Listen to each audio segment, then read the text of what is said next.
ഇന്ന് നമ്മൾ വാട്ടർമെലൺ വെച്ചിട്ട് ഒരു വെറൈറ്റി ഡ്രിങ്കാണ് ഉണ്ടാക്കാൻ പോകുന്നത്. അപ്പോൾ ഐസ്ക്രീം ഒന്നും ചേർക്കാതെ അതേ ടേസ്റ്റിലാണ് ഈ ഡ്രിങ്ക് ഉണ്ടാക്കിയിട്ടുള്ളത്. അപ്പോൾ നമുക്കിതെങ്ങനെ ഉണ്ടാക്കും നോക്കാം.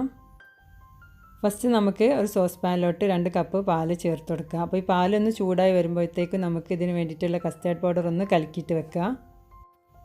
2 ടേബിൾ സ്പൂണ് കസ്റ്റാർഡ് പൗഡർ ഒരു പാത്രത്തിലോട്ട് ചേർത്തതിന് ശേഷം നമുക്ക് കുറച്ച് വെള്ളം ഒഴിച്ചിട്ട് ഇത് നല്ലോണം ഒന്ന് കലക്കിയിട്ടെടുക്കണം.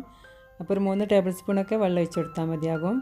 ഇതൊന്ന് കട്ടകളൊന്നും ഇല്ലാതെ നല്ല സ്മൂത്തായിട്ട് കലക്കിയിട്ടെടുക്കുക. ഈ സമയത്ത് പാൽ നല്ല ചൂടായിട്ട് കിട്ടിയിട്ടുണ്ട്. ഇതിലോട്ട് 5 ടേബിൾ സ്പൂണ് ഷുഗർ ചേർത്ത് കൊടുക്കുക. ഷുഗർ ചേർത്ത് നല്ലോണം മിക്സ് ആക്കിയിട്ട് ഇതൊന്ന് തിളപ്പിച്ചിട്ടെടുക്കുക. ഇപ്പോൾ പാൽ നല്ലോണം തിളച്ച് വന്നിട്ടുണ്ട്. ഈ സമയത്ത് നമുക്ക് കലക്കി വെച്ചിട്ടുള്ള കസ്റ്റാർഡ് പൗഡർ ഒന്ന് ഇളക്കിയതിന് ശേഷം ഇതിലോട്ട് ചേർത്ത് കൊടുക്കുക. അപ്പോൾ കസ്റ്റാർഡ് പൗഡർ ചേർത്ത് കൊടുക്കുന്ന സമയത്ത് ലോ ഫ്ലെയിമിലാക്കിയിട്ട് വെക്കണം. എന്നിട്ട് ഈ കസ്റ്റാർഡ് പൗഡർ ഒന്ന് വേവിച്ചിട്ടെടുക്കുക. അപ്പോൾ ജസ്റ്റ് ഒന്ന് തിളപ്പിച്ചിട്ടെടുത്താൽ മതി. ഇപ്പോൾ നമ്മളെ കസ്റ്റാർഡിൻ്റെ കൂട്ട് നല്ല തിളച്ച് കുറുകി വന്നിട്ടുണ്ട്. ഇനി നമുക്ക് ഫ്ലെയിം ഓഫ് ചെയ്യാം.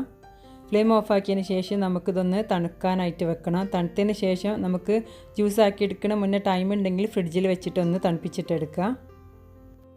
ഇനി നമുക്ക് ഡ്രിങ്ക് എങ്ങനെ ആക്കിയെടുക്കാൻ നോക്കാം. അപ്പോൾ കുറച്ച് ഐസ് ക്യൂബ് മിക്സിയുടെ ജാറിലോട്ട് ചേർത്ത് കൊടുക്കുക. അതിലോട്ട് 2 ടേബിൾ സ്പൂൺ ഷുഗറും ചേർത്ത് കൊടുക്കുന്നുണ്ട്. എന്നിട്ട് ഈ ഷുഗറും ഐസൊക്കെ ഒന്ന് ക്രഷ് ചെയ്തെടുക്കണം.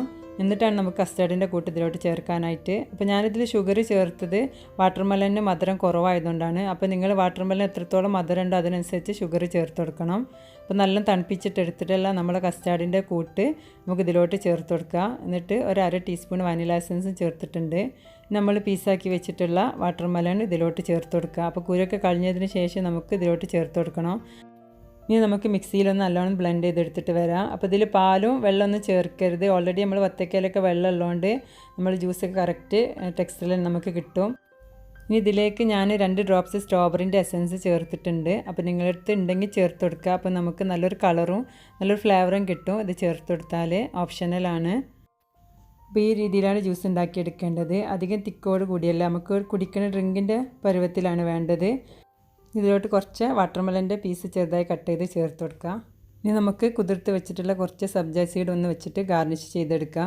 പീസി ആയിട്ട് ഉണ്ടാക്കിയെടുക്കാൻ പറ്റിയിട്ടുള്ള നല്ലൊരു ഡ്രിങ്ക് തന്നെയാണ്. അപ്പോൾ കസ്റ്റാർഡ് ഉണ്ടാക്കി വെച്ചിട്ടുണ്ടെങ്കിൽ നമുക്ക് ആവശ്യമുള്ള സമയത്ത് ജ്യൂസാക്കി എടുത്താൽ മതി. അപ്പോൾ ഈ രീതിയിലൊന്ന് നിങ്ങൾ ട്രൈ ചെയ്ത് നോക്കിയിട്ടില്ലെങ്കിൽ ഉണ്ടാക്കി നോക്കിയിട്ട് നിങ്ങൾ ഫീഡ്ബാക്കൊക്കെ അറിയിക്കുക. നിങ്ങൾക്ക് വീഡിയോ ഇഷ്ടമായിട്ടുണ്ടെങ്കിൽ സബ്സ്ക്രൈബ് ചെയ്യാനും ലൈക്ക് ചെയ്യാനും മറക്കരുത്. ഇൻഷാ അല്ലാഹ് അടുത്ത നല്ല റെസിപ്പി ആയിട്ട് നമുക്ക് വീണ്ടും കാണാം.